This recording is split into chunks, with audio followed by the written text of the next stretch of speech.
नमस्कार दोस्तों, निकवी क्लासेज में आपका एक बार फिर से स्वागत है। दोस्तों हमारी क्लासेज चल रही थी किसकी, आरपीएफ की जीके एंड जीएस के बारे में हम अध्ययन कर रहे थे और जीके एंड जीएस में पीछे की परीक्षाओं में लगे हुए क्वेश्चनों के बारे में हम क्या कर रहे थे, चर्चाएं कर रहे थे।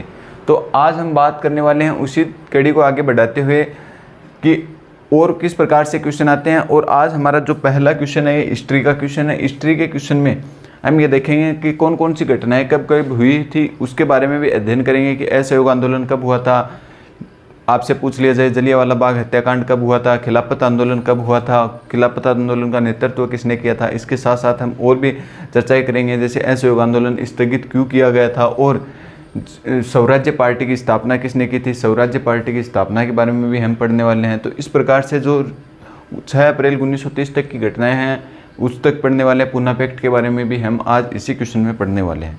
तो चलो दोस्तों, आज का हमारा क्वेश्चन क्या है, चौरी चौरा कांड कब हुआ था। ये सभी को पता है वैसे तो चौरी चौरा कांड कहाँ हुआ था, गोरखपुर यूपी में ये कांड हुआ था। कहाँ हुआ था आपसे पूछ लिया जाए, ये हुआ कहाँ था, तो गोरखपुर यूपी में। गोरखपुर कहाँ पड़ता है, यूपी में ये घटना हुई थी। इसमें क्या हुआ था, एक थानेदार को व कुछ पुलिसकर्मियों को क्या कर दिया गया था, जिंदा जला दिया गया था। इसके बाद में गांधी जी ने जो असहयोग आंदोलन चलाया था उसे भी क्या करना पड़ा, स्थगित करना पड़ा। और गांधी जी ने उस समय एक बात कही थी कि मेरे ऊपर यदि कोई कलंक आए तो मैं उसे मृत्यु के रूप में पीने के लिए स्वीकार करता हूँ। गांधी जी ने असहयोग आंदोलन स्थगित करते हुए यह कथन कहा था। तो दोस्तों बात करते हैं कि चौरी चौरा कांड कब हुआ था। आपसे पूछ लिया जाए 13 अप्रैल 1919 को, 5 फरवरी 1922 को, 1 जनवरी 1923 को, 6 अप्रैल 1930 को। ये आपके सामने ऑप्शन है और ये जो ऑप्शन है ये सभी किसी न किसी परीक्षा में आए हुए क्वेश्चन है और कोई ना कोई आंदोलन इस डेटों से हुआ है। तो बात करते हैं 13 अप्रैल 1919। 13 अप्रैल 1919 वैसाखी का दिन था और इस दिन क्या हुआ था, 13 अप्रैल 1919 को जलियांवाला बाग हत्याकांड होता है। क्या होता है, जलियांवाला बाग हत्याकांड। जलियांवाला बाग हत्याकांड। और इसमें गोली चलाने का आदेश किसने दिया था, वैसाखी के दिन कौन सा हत्याकांड होता है, जलियांवाला बाग हत्याकांड होता है 13 अप्रैल 1919 को और अमृतसर में होता है। ये आपसे पूछ लिया जाए कहाँ होता है, अमृतसर में। ठीक है दोस्तों, आपसे पूछ लिया जाए कि इसमें गोली चलाने का आदेश किसने दिया था, तो जनरल डायर ने आदेश दिया था। जनरल डायर ने क्या दिए थे, गोली चलाने के आदेश दिए थे। और छज्जू सिंह क्या थे इसके प्रमुख। आपको एक क्वेश्चन पूछ लिया जाए राजस्थान की तरफ से, पूछ लिया जाए कि राजस्थान का जनरल डायर किसे कहा जाता है, तो छज्जू सिंह को राजस्थान का जनरल डायर कहा जाता है। तो जलियांवाला बाग हत्याकांड कब हुआ, आपसे डेट पूछी जाती है कई बार। तो 13 अप्रैल 1919 को हुआ था, अमृतसर में हुआ था। और गोली चलाने के आदेश किसने दिए थे, जनरल डायर ने दिए थे। इसमें क्या हुए थे दोस्तों, सरकारी रिपोर्ट के अनुसार तो 363 लोग इसमें मारे गए थे, परंतु हजारों से ज़्यादा लोग इस आंदोलन में मारे गए थे। किसमें, जलियांवाला बाग हत्याकांड में मारे गए थे। इसकी जांच के लिए एक आयोग का गठन किया जाता है। उसे किस नाम से जाना जाता है, तो हंटर आयोग के नाम से जाना जाता है। जांच के लिए आयोग कौन सा गठित किया गया था, जांच आयोग आपसे पूछ लिया जाए तो कौन सा है, हंटर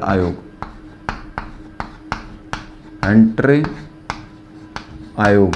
जांच के लिए ये अंग्रेजों द्वारा हंटर आयोग का गठन किया गया था। किसमें, जलियांवाला बाग हत्याकांड में किया गया था। ठीक है दोस्तों, इसके बाद में बात करते हैं आपसे 5 फरवरी 1922। यह आपका आंसर है। 5 फरवरी 1922 को कौन सा कांड हुआ था, चौरी चौरा कांड हुआ था। इसमें गोरखपुर में हुआ था, यूपी में। इससे पहले कौन सा आंदोलन प्रारंभ होता, आपसे पूछ लिया जाए कि असहयोग आंदोलन। कौन सा आंदोलन, आपसे पूछ लिया जाए असहयोग आंदोलन। असहयोग आंदोलन कब स्टार्ट होता है दोस्तों, आपसे पूछ लिया जाए आंदोलन। इसकी डेट भी आपसे पूछी जाती है, 1 अगस्त 1920 को तो ये प्रारंभ होता है। और कौन प्रारंभ करते हैं इसे, महात्मा गांधी जी ने असहयोग आंदोलन प्रारंभ किया था। तो गांधी जी क्या करते हैं, इस आंदोलन को प्रारंभ करते हैं गांधी जी। आपको कमेंट करके बताना है कि जो ये असहयोग आंदोलन है इसका प्रस्ताव कांग्रेस के किस अधिवेशन में इसको मंजूरी मिली थी? ये क्वेश्चन कई बार पूछा हुआ क्वेश्चन है, तो ये आपको कमेंट करके बताना है कि जो असहयोग आंदोलन 1 अगस्त 1920 को प्रारंभ हुआ था, तो कांग्रेस के किस अधिवेशन में इस असहयोग आंदोलन को करने की मंजूरी मिली थी? ये आपको कमेंट करके बताना है। प्रारंभ किसने किया था? गांधी जी ने किया था। ये असहयोग आंदोलन किस घटना के कारण स्थगित होता है? 5 फरवरी 1922 की जो घटना है, चौरी चौरा कांड गोरखपुर यूपी में, इस घटना के कारण फिर गांधी जी क्या कर देते हैं? इस असहयोग आंदोलन को स्थगित कर देते हैं। देखो दोस्तों, इसमें एक ऑप्शन और दे रखा आपको, क्या? इससे पहले हम एक आंदोलन की और बात कर लेते हैं। कौन सा आंदोलन? 1919 का खिलाफत आंदोलन। देखो दोस्तों, जलियांवाला बाग हत्याकांड होता है, उसके बाद ही कौन सा आंदोलन होता है? 1919 में खिलाफत आंदोलन होता है। कौन सा आंदोलन? खिलाफत आंदोलन। खिलाफत आंदोलन। और खिलाफत आंदोलन कब होता है? 1919 में खिलाफत आंदोलन होता है। इसका नेतृत्व किसने किया था? आपसे पूछ लिया जाए नेतृत्व किसने किया, तो नेतृत्व मोहम्मद अली व शौकत अली ने किया था। ये क्वेश्चन कई बार पूछा जाता है। तो खिलाफत आंदोलन का नेतृत्व है मोहम्मद अली व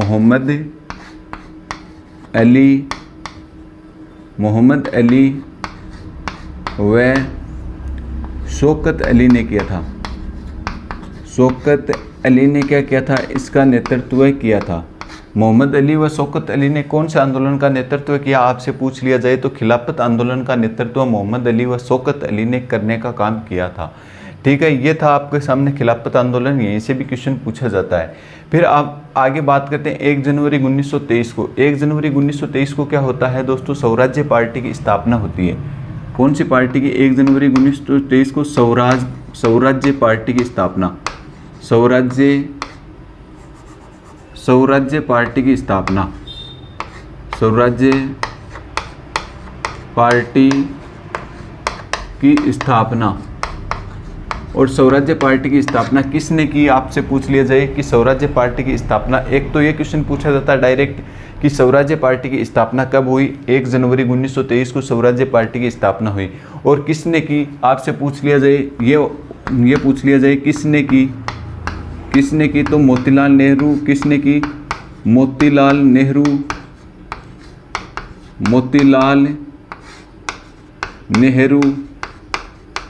व चित्तरंजन दास।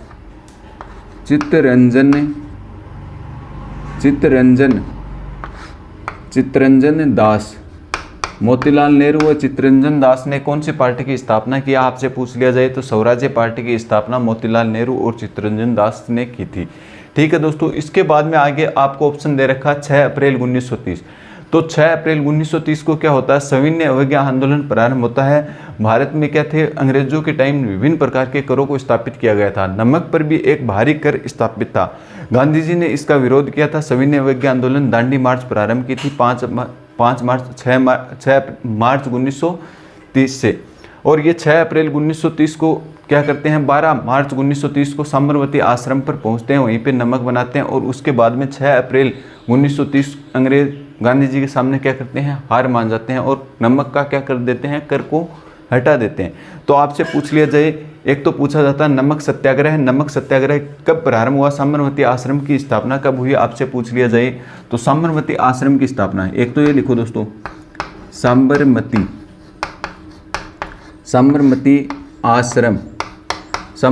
आश्रम की स्थापना कब हुई? तो 12 मार्च 1930 को।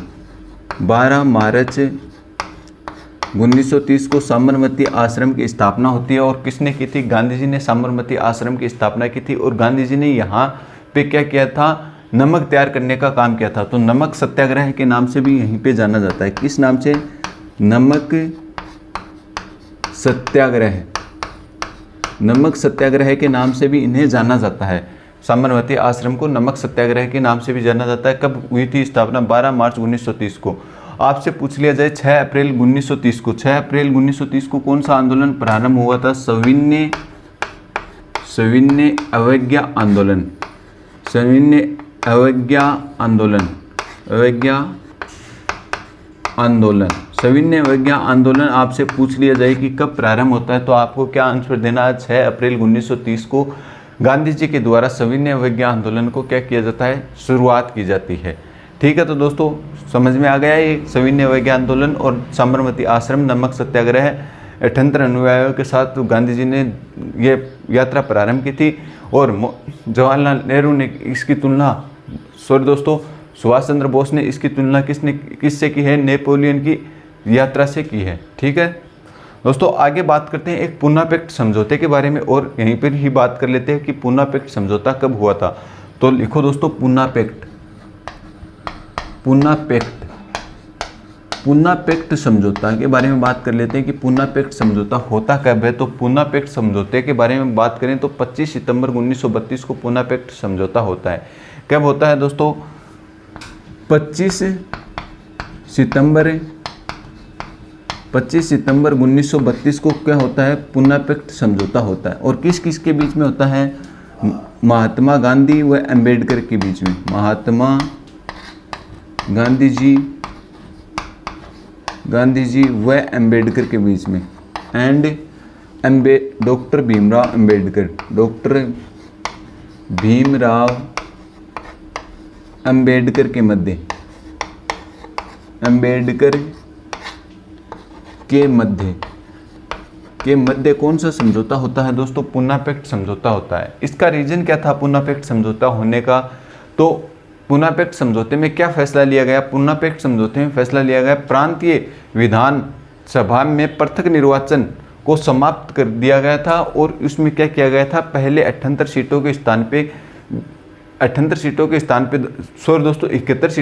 पे 148 सीटों का क्या किया गया था, अनुसूचित जाति एवं जनजातियों के लिए आरक्षित स्थान किया गया था विधानसभा के अंतर्गत। ठीक है दोस्तों, लिखो दोस्तों, प्रांतीय विधानसभाओं में, प्रांतीय विधानसभा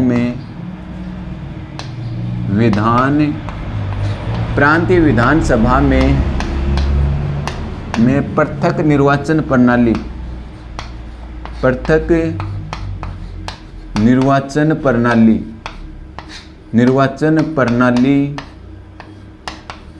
प्रणाली को समाप्त करके 71 सीटों के स्थान पर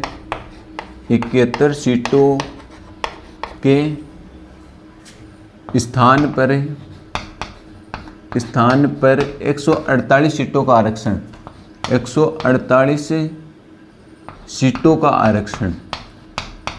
सीटों का आरक्षण प्रदान किया गया, आरक्षण प्रदान किया। ठीक है दोस्तों, ये था आपका पूना पैक्ट समझौता। पूना पैक्ट समझौता किसके लिए हुआ ये मैंने आपको समझा दिया है।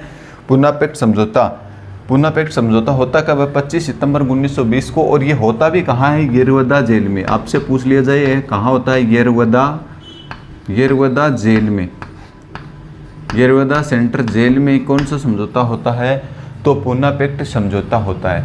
देखो दोस्तों, एक ही क्वेश्चन था, मैंने हिस्ट्री की कई चीज़ें आपको क्लियर कराने का प्रयास किया है। इसमें किस प्रकार से क्वेश्चन पूछे जा सकते हैं और भी आगे मैं आपको समझाऊंगा। अभी इसमें क्रमबद्ध तरीके से भी करना, आपसे क्वेश्चन पूछा जा सकता है। 4 आंदोलनों के नाम दे दिए जाएंगे आपके सामने, जैसे मैंने नाम दे दिया जलियांवाला बाग हत्याकांड, खिलाफत आंदोलन, असहयोग आंदोलन, और इसके बाद में मैंने दे दिया चोरी चौरा कांड। निम्नलिखित आंदोलनों को सुव्यवस्थित क्रम में व्यवस्थित कीजिए। इस प्रकार से क्वेश्चन पूछे जाते हैं। तो ये क्या हो जाता है, बड़ा स्तर का क्वेश्चन हो जाता है। आप यदि आरपीएफ की तैयारी कर रहे हो तो आरपीएफ कांस्टेबल में इस प्रकार से क्वेश्चन पूछा जाएगा सीधा डायरेक्ट, चोरी चौरा कांड कब हुआ, असहयोग आंदोलन कब हुआ, आपसे पूछ लिया जाएगा सविनय अवज्ञा आंदोलन कब हुआ, आपसे पूछ लिया जाएगा कि स्वराज्य पार्टी की स्थापना कब हुई। और यदि आप एसआई की भी पेपर की तैयारी कर रहे हो तो उसमें इस प्रकार से भी क्वेश्चन आपको देखने के लिए मिल सकते हैं, क्योंकि एसआई थोड़ा ऊंचा पद हो गया तो ऊंचे पद के लिए स्टैंडर्ड के क्वेश्चन जरूर बनते हैं। तो उसमें इस प्रकार से पूछा जाएगा, 4 आंदोलनों के आपको नाम दे दिए जाएंगे और आपको कहा जाएगा कि इसे सुव्यवस्थित क्रम में व्यवस्थित कीजिए। जैसे आपको, तो उस समय आपको क्या होगा, सभी आंदोलनों की डेट वगैरह ये सभी याद रहनी चाहिए। जैसे आपको दे दिया जाएगा, एक तरफ दे दिया जाएगा चित्तरंजन ये जो स्वराज्य पार्टी दे दी जाए, फिर गोरखपुर कांड दे दिया जाएगा, इसके बाद में आपको दे दिया जाएगा दांडी मार्च दे दिया जाए, और फिर आपको ऑप्शन बना के दिए जाएंगे। इस प्रकार से क्वेश्चन पीछे आए हुए हैं, वही क्वेश्चनों से मैं आपको रूबरू करवा रहा हूँ कि किस प्रकार से क्वेश्चन आने की संभावना है। तो इसीलिए मैंने आपको देखो एक एक चीज़ खोलकर समझाई है कि कौन से डेट को कौन सा आंदोलन हुआ था, कब आंदोलन किसने किया था, किसने नेतृत्व किया था और ये आंदोलन होने के रीजन क्या थे, इसके बारे में मैंने बताया है। तो देखो दोस्तों, चौरी चौरा कांड कब हुआ ये आपसे पूछा गया है। मैंने बताया है कि गोरखपुर यूपी में हुआ था और 5 फरवरी 1922 को चौरी चौरा कांड हुआ था। ठीक है दोस्तों, इससे पहले कौन सा आंदोलन प्रारंभ हुआ और चौरी चौरी घटना कांड की घटना के बाद में यह आंदोलन कौन सा आंदोलन स्थगित हुआ, यह आपसे क्वेश्चन पूछा जा सकता है। तो हम बात करते हैं, पहले चलते हैं 13 अप्रैल 1919 को। 13 अप्रैल 1919 वैसाखी का दिन था। अमृतसर में क्या होता है, जलियांवाला बाग हत्याकांड हो जाता है। जलियांवाला बाग हत्याकांड में क्या हो रहा था, अमृतसर में एक सभा का आयोजन हो रहा था। उसमें विभिन्न जगहों से लोग एकत्रित हो रहे थे, किसानों की एक सभा चल रही थी और उस सभा में क्या किया गया था, जलियांवाला बाग हत्याकांड में जनरल डायर ने उस सभा पे गोली चलाने के आदेश दे दिए। सरकारी रिपोर्ट के अनुसार 363 लोग उसमें मारे गए थे। ये जो हंटर आयोग गठित किया गया, इसके अनुसार 363 लोग मारे गए थे, परंतु वास्तव में यहीं पे हजारों से ज़्यादा लोग क्या हुए थे, मारे गए थे।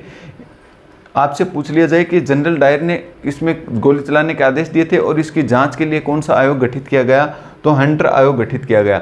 जब हम इसे विस्तार से पढ़ेंगे तो हम इसके बारे में भी सविस्तार पूर्वक चर्चा करेंगे। जैसे जलियांवाला बाग हत्याकांड हुआ तो क्यों हुआ, इसके कौन कौन इसका नेतृत्व कर रहे थे, सभा चल रही थी तो उसमें भाषण देने का काम कौन कर रहा था, वक्ता का काम किसने किया था, जनरल डायर ने किसी गोली चलाने के आदेश दिए थे, जनरल डायर का सहयोगी कौन था, पंजाब के 2 व्यक्ति इसके सहयोगी थे, उसके बारे में भी हम चर्चा करेंगे। फिर हंटर आयोग ने अपनी रिपोर्ट किस प्रकार दी और भारतीयों ने इसकी जांच के लिए भी एक आयोग का गठन किया था। तो वो इसकी जांच के लिए कौन से आयोग का गठन किया गया था और इसके सदस्य कौन कौन थे, उसके बारे में भी हम चर्चा करेंगे। ठीक है, तो दोस्तों ये तो एक क्वेश्चन था, इसमें ज़्यादा हम चर्चा कर नहीं सकते। ठीक है दोस्तों, आगे बात करते हैं कि पूना पैक्ट से पहले हम बात करते हैं खिलाफत आंदोलन। खिलाफत आंदोलन कब होता है, खिलाफत आंदोलन जलियांवाला बाग हत्याकांड के बाद खिलाफत आंदोलन होता है 1919 में। तुर्की में क्या किया जा रहा था, मुसलमानों पर अत्याचार किए जा रहे थे और तुर्की में वो जो मुसलमानों पर अत्याचार किए जा रहे थे वो अधिकांश कौन थे, भारतीय मुस्लिम थे। तो गांधी जी ने क्या किया, गांधी जी ने इसको खूब सहायता की थी। खिलाफत आंदोलन में मुस्लिम और हिंदुओं को एक करने के लिए गांधी जी ने कहा कि इससे बड़ा अवसर हमारे सामने नहीं आएगा और इसमें क्या किया गया था, गांधी जी ने खूब गांधी जी व अनेक कांग्रेस के लोगों ने क्या की थी, इसमें खिलाफत आंदोलन में इनकी खूब सहायता की थी। जिससे क्या हुआ था, अंग्रेज जो हिंदू और मुस्लिम संप्रदाय को बांटना चाहते थे, वहीं पे एक करने का सबसे बड़ा मंच यहीं से ही गांधी जी को मिला था। तो खिलाफत आंदोलन का नेतृत्व आपसे पूछ लिया जाए, ये क्वेश्चन कई बार आता है। ये होता कब है, जलियांवाला बाग हत्याकांड के बाद होता है। इसका नेतृत्व मोहम्मद अली व शौकत अली ने किया था। ठीक है दोस्तों, इसके बाद में बात करते हैं असहयोग आंदोलन। असहयोग आंदोलन कब होता है, 1 अगस्त 1920 को असहयोग आंदोलन प्रारंभ होता है और गांधी जी के द्वारा असहयोग आंदोलन को प्रारंभ किया जाता है। और गांधी जी ने इसमें कहा था कि यदि हमें यह आंदोलन सफलतापूर्वक चला तो हमें 1 साल के भीतर क्या स्वराज्य प्राप्ति हो जाएगी। ठीक है दोस्तों, तो बात करते हैं ये आंदोलन स्थगित कब हुआ। 5 फरवरी 1922 को यह आंदोलन स्थगित हुआ। चौरी चौरा कांड घटना के कारण स्थगित हुआ था। गोरखपुर में एक थाने अधिकारी व 23 पुलिसकर्मियों को क्या कर दिया गया था, वहीं पे जिंदा जला दिया गया था। ये रिपोर्ट के अनुसार बताया जाता है। ठीक है दोस्तों, आगे बात करते हैं जो कौन सी पार्टी, स्वराज्य पार्टी के बारे में बात करते हैं कि स्वराज्य पार्टी का गठन कब किया गया था। 1 जनवरी 1923 को स्वराज्य पार्टी का गठन किया गया था। स्वराज्य पार्टी का गठन करने वाले कौन थे, तो मोतीलाल नेहरू और चित्तरंजन दास ने क्या की थी, स्वराज्य पार्टी का गठन किया था। ठीक है दोस्तों, आगे बात करते हैं सविनय अवज्ञा आंदोलन। सविनय अवज्ञा आंदोलन कब से प्रारंभ होता, आपसे पूछ लिया जाए तो सविनय अवज्ञा आंदोलन कब 6 अप्रैल 1930 को सविनय अवज्ञा आंदोलन प्रारंभ होता है। आपको कमेंट करके बताना है या आंसर, आप भूल मत जाना कि जो असहयोग आंदोलन हुआ था कांग्रेस के किस प्रस्ताव में इसे मंजूरी मिली थी। कांग्रेस के अलग अलग अधिवेशन होते थे, किस अधिवेशन में कांग्रेस के किस अधिवेशन में असहयोग आंदोलन को मंजूरी प्राप्त हुई थी, ये क्वेश्चन आया हुआ है। आप पीछे के पेपरों को उठाकर देख लेना।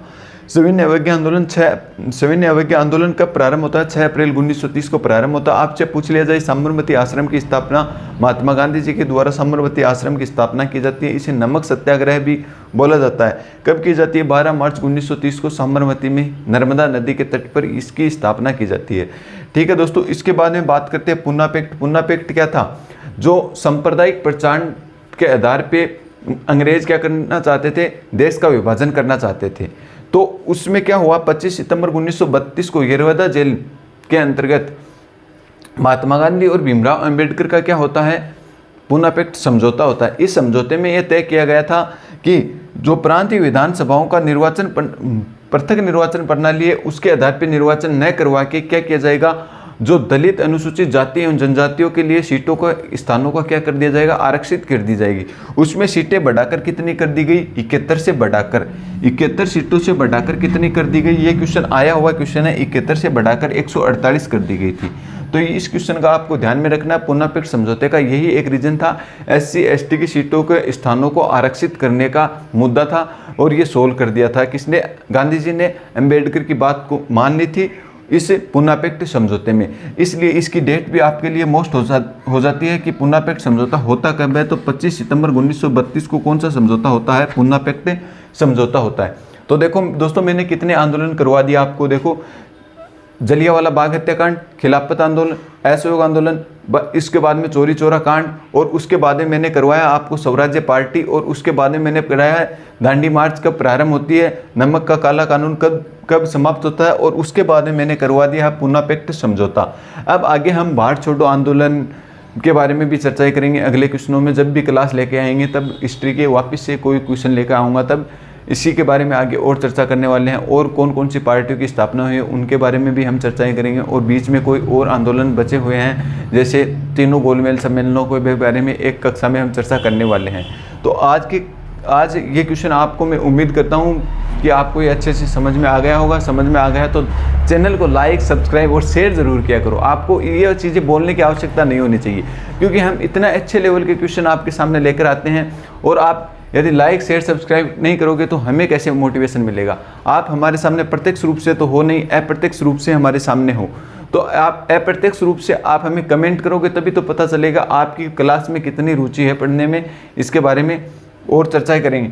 दोस्तों, आप एक बार इसका स्क्रीनशॉट ले लें, उसके बाद में हम आगे के क्वेश्चनों के बारे में और चर्चाएं करते हैं आपके साथ। दोस्तों, आगे और हम चर्चा करने वाले हैं, ये ज्योग्राफी का क्वेश्चन है। किस प्रकार का क्वेश्चन है इसके बारे में हम चर्चाएं करते हैं। क्वेश्चन क्या है हमारा? राउरकेला इस्पात संयंत्र किस देश के सहयोग से स्थापित किया गया था? 4 प्रमुख संयंत्र हैं जो ज्योग्राफी में बार बार क्वेश्चन पूछे जाते हैं, उसका मिलान करने का भी क्वेश्चन आता है कि किस देश के सहयोग से स्थापित किया गया है। आपसे इस प्रकार से भी पूछा जा सकता है कि राउरकेला इस्पात संयंत्र कहाँ स्थित है, तो राज्य भी आपसे पूछा जा सकता है। किसके सहयोग से ये स्थापित किया गया था, ये भी आपसे क्वेश्चन पूछा जा सकता है। और ये लोहे के 4 प्रमुख संयंत्र हैं, तो उसके बारे में कई बार क्वेश्चन आता है। आप पटवारी ग्राम सेवक को भी उठा के देख सकते हो। इंडिया लेवल में आप रेलवे हो, RPF हो, चाहे दिल्ली पुलिस हो, उसमें देखना है आपको क्वेश्चन कितनी बार आपको मिलेगा। प्रथम पंचवर्षीय योजना, द्वितीय पंचवर्षीय योजना में इनकी स्थापना की गई थी। प्रथम पंचवर्षीय योजना में कृषि पे जोर दिया गया था, द्वितीय पंचवर्षीय योजना में लौह इस्पात संयंत्रों पे जोर दिया गया था। तो ये कब कब इसकी स्थापना की गई थी और किस देश के सहयोग से इसकी स्थापना की गई थी? 4 प्रमुख संयंत्र लिखो। जैसे आपको पहला संयंत्र मैंने कौन सा लिखाया है? राउरकेला संयंत्र लिखाया है। कौन सा? राउरकेला। एक तो हम बात करने वाले हैं राउरकेला संयंत्र, ठीक है दोस्तों। इसके बाद में दूसरा संयंत्र ये है कहाँ पे? राज्य के साथ साथ बात करते हैं उड़ीसा में है ये। और दोस्तों, किसके सहयोग से स्थापित किया गया है? तो जर्मनी के सहयोग से स्थापित किया गया है। राउरकेला इस्पात संयंत्र कहाँ है? उड़ीसा में है। और किसके सहयोग से? जर्मनी के सहयोग से स्थापित किया गया है। ठीक है दोस्तों, इसके बाद में आगे बात करते हैं। और दूसरा संयंत्र कौन सा है? तो भिलाई संयंत्र। कौन सा? भिलाई इस्पात संयंत्र कहाँ स्थित है आपसे पूछ लिया जाए तो भिलाई आपसे पूछ लिया जाए कहाँ पे है? तो छत्तीसगढ़ में है। कहाँ पे है? छत्तीसगढ़ में भिलाई इस्पात संयंत्र है। और किसके सहयोग से? रूस के सहयोग से ये स्थापित किया गया था। रूस के सहयोग से ये स्थापित किया गया था। भिलाई इस्पात संयंत्र रूस के सहयोग से। कई बार ये क्वेश्चन पूछा हुआ क्वेश्चन है, बहुत बार पूछा हुआ क्वेश्चन है, बार बार बताने की आपको आवश्यकता नहीं है। पीछे के पेपर आप सॉल्यूशन किया करो, उसमें आपको अपने आप पता चल जाएगा कि सर सही बोल रहे हैं या गलत बोल रहे हैं। तो भिलाई इस्पात संयंत्र छत्तीसगढ़ में रूस के सहयोग से स्थापित किया गया था। आगे बात करते हैं दुर्गापुरा। कौन सा? दुर्गापुरा। दुर्गापुर इस्पात संयंत्र, इस्पात संयंत्र।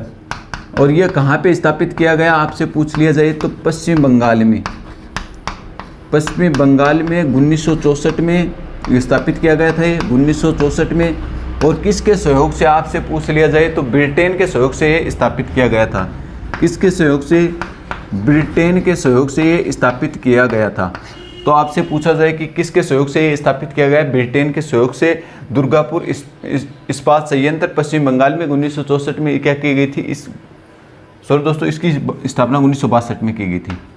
1962 में क्या की गई थी? इसकी स्थापना की गई थी। इसके बाद में आगे बात करते हैं सोवियत संघ रूस के सहयोग से कौन सा एक इस्पात संयंत्र स्थापित किया गया था? तो झारखंड में बोकारो इस्पात संयंत्र। कौन सा?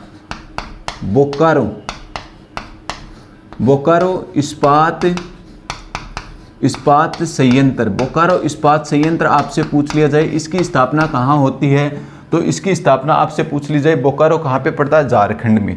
कहाँ? झारखंड में। और इसकी स्थापना होती है झारखंड में। और कहाँ कब होती है इसकी स्थापना? 1964 में।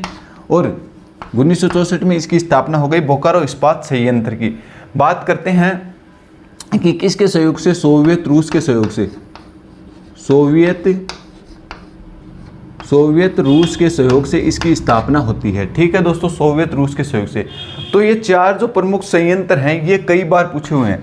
देख लेना, ग्राम सेवक पटवारी का भी आप राजस्थान में पेपर उठा के देख सकते हो। ये चार प्रमुख जो संयंत्र हैं ये बहुत बार पूछे हुए हैं। वेरी वेरी मोस्ट क्वेश्चन है ये, आप देख लेना। इंडिया के लेवल के भी आप एग्जाम उठा के देखोगे तो उसमें भी ये क्वेश्चन कई बार पूछे हुए क्वेश्चन है। इसमें मिलान करना आ सकता है आपसे। पटवारी व ग्राम सेवक में इसमें मिलान करने के हिसाब से पूछा गया था कि राउरकेला इस्पात संयंत्र कहाँ पे है, मिलान कीजिए इसे। ये चार ऑप्शन थे आपके सामने। या देश के पूछेगा तो देश के सहयोग से मिलान करना आपसे पूछ सकता है। और यदि आप इंडिया लेवल की भर्ती में बात करते हो, एसएससी के बारे में बात करते हो या रेलवे के बारे में बात करते हो, इसी प्रकार से ये रेलवे का ही क्वेश्चन है मैंने जो करवाया है। ये राउरकेला इस्पात संयंत्र किस देश के सहयोग से स्थापित किया गया था? जर्मनी के सहयोग से स्थापित किया गया था। इसका आंसर ये सही होगा। और इसी प्रकार से पूछा गया था। आपसे पूछा जा सकता है भिलाई इस्पात संयंत्र कहाँ स्थित है? छत्तीसगढ़ में। इस प्रकार से भी क्वेश्चन पूछा गया है। ये दुर्गापुरा इस्पात संयंत्र पश्चिम बंगाल वाला बहुत बार क्वेश्चन पूछा गया है। दिल्ली पुलिस में भी ये 3 से 4 बार पूछा गया था यही एक क्वेश्चन। दुर्गापुरा इस्पात संयंत्र किसके सहयोग से स्थापित हुआ? ब्रिटेन के सहयोग से स्थापित हुआ और पश्चिम बंगाल में स्थापित हुआ। 1962 में स्थापित हुआ ब्रिटेन के सहयोग से। ठीक है दोस्तों, तो एक बार इसका फिर से मैं आपको रिवीजन करवा देता हूं कि कौन सा संयंत्र कहाँ स्थापित किया गया है। ठीक है दोस्तों, बात करते हैं राउरकेला इस्पात संयंत्र। राउरकेला इस्पात संयंत्र आपसे पूछा जाए कि किस राज्य में स्थित है? तो उड़ीसा तो राज्य में स्थित है। और आपसे पूछ लिया जाए कि किस देश के सहयोग से ये भारत में स्थापित किया गया था? तो जर्मनी के सहयोग से ये भारत में स्थापित किया गया था। ठीक है दोस्तों, इसके बाद में आगे बात करते हैं भिलाई इस्पात संयंत्र। भिलाई इस्पात संयंत्र किस देश के सहयोग से हमारे ये भारत में लागू हुआ था? तो रूस के सहयोग से। और राज्य पूछ लिया जाए तो भिलाई छत्तीसगढ़ राज्य में स्थापित किया गया।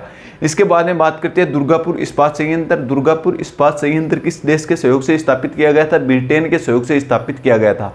कब स्थापित किया गया आपसे पूछ लिया जाए तो 1962 में स्थापित किया गया था। ठीक है दोस्तों, इसके बाद में बात करते हैं ये कहाँ स्थापित किया गया, कौन से राज्य में स्थापित किया गया? तो पश्चिम बंगाल राज्य में स्थापित किया गया। ठीक है दोस्तों, इसके बाद में आगे बात करते हैं बोकारो जो इस्पात संयंत्र है। बोकारो इस्पात संयंत्र कहाँ स्थापित किया गया आपसे पूछ लिया जाए तो झारखंड में स्थापित किया गया। कब स्थापित किया गया? 1964 में स्थापित किया गया था। ठीक है दोस्तों, इसके बाद में बात करते हैं कि ये किस देश के सहयोग से? तो सोवियत संघ के सहयोग से ये बोकारो इस्पात संयंत्र है ये स्थापित किया गया। आपको ये बताना है कि ये जो मैंने ये चारों इस्पात संयंत्र बताए हैं ये कौन कौन सी पंचवर्षीय योजना में इस्पात संयंत्रों की स्थापना हुई थी, ये आपको हमें कमेंट करके बताना है। तो दोस्तों आज की कक्षा में हम इतना ही कर पाएंगे। बचे हुए टॉपिक जो इसी प्रकार से क्वेश्चनों की जो हमारी सीरीज़ है, ये इसी प्रकार से जब तक आपका पेपर नहीं होगा, जब तक इसी प्रकार से चलती रहेगी। दोस्तों यदि चैनल पे नए हो तो ज़्यादा से ज़्यादा मित्रों को भी शेयर कीजिए और आप भी इस चैनल को सब्सक्राइब कर लें, ताकि आगामी आने वाली भर्तियों के नोटिफिकेशन व इन कक्षाओं के नोटिफिकेशन भी आप तक जल्द से जल्द पहुँच सके। दोस्तों उम्मीद करता हूँ कि आपको जो मैं पढ़ा रहा हूँ या आपको अच्छे से समझ में आ रहा होगा। समझ में यदि आपको कहीं पर भी नहीं आ रहा है या कोई क्लास में कोई आपको दिक्कत नज़र आती है या कोई टॉपिक में आपको कोई दिक्कत है, तो आप हमें कमेंट जरूर किया करो, क्योंकि आप ही का कमेंट हमें मोटिवेशन देने का काम करता है और दुगुनी एनर्जी के साथ अगली कक्षा में आपके कमेंटों को देखकर ही हम आते हैं। दोस्तों तो आपके कमेंट जितने करोगे उतना ही, और आपको कहीं पे परेशानी होती है तो उसका भी आपको सॉल्यूशन आपके कमेंट के माध्यम से ही दिया जाता है, क्योंकि आप हमारे सामने प्रत्यक्ष रूप से तो हो नहीं, अप्रत्यक्ष रूप से हो। प्रत्यक्ष रूप से आप तभी तो बनोगे जब आप हमारे पास कमेंट करोगे। तो दोस्तों आज की कक्षा में हम इतना ही कर पाएंगे, मिलते हैं नेक्स्ट कक्षा में। धन्यवाद दोस्तों।